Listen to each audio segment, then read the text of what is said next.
all of the openings in American democracy were driven by populist and radical movements that never achieved formal positions of power. And this, I think, echoes Karl Popper's brilliant point in The Open Society and Its Enemies, where he says, the question is not how do you get good people to rule. That's the wrong question.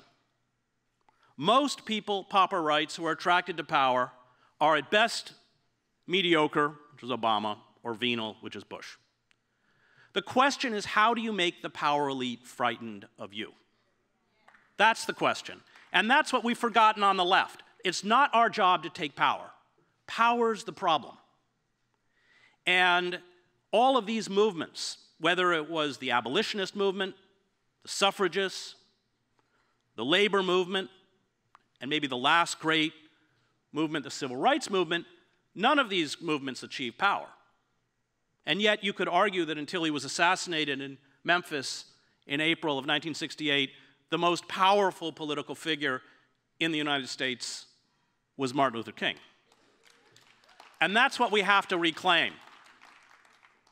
What happened is that, and this goes to Marx, that capitalism, unfettered, unregulated capitalism, and Marx calls it a revolutionary force, that unfettered, unregulated capitalism has built within it a self-annihilatic quality because it has no internal restraints, and many speakers have dealt with this issue yesterday and today.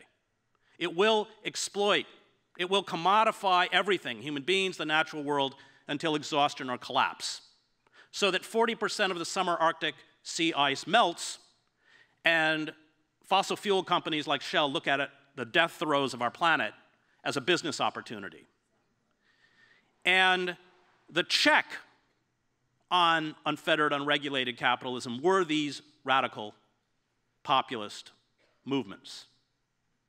And the last great sort of contribution to the check on capitalism came with the breakdown of capitalism in the 1930s and the New Deal, which would have never happened without the Progressive Party and all of the Wobblies and the old CIO and everyone else.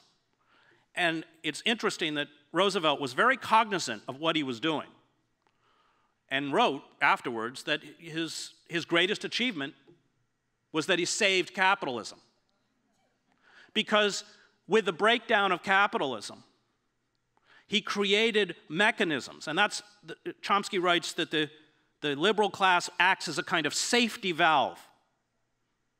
So you regulate the system by creating the public works programs and Social Security to keep capitalism afloat. But none of that happens without these radical forces putting pressure on the center of power and making the liberal class, which was never designed to be the left, respond. And I don't have time to give you Chomsky's. I wrote this book, Death of the Liberal Class, and I told Noam I should have put you as a co-author because it's Chomsky's understanding that the liberal class, a functioning liberal class, is a vital element to maintaining democratic capitalism. But it's broken, and it's broken because there's no pressure put on it.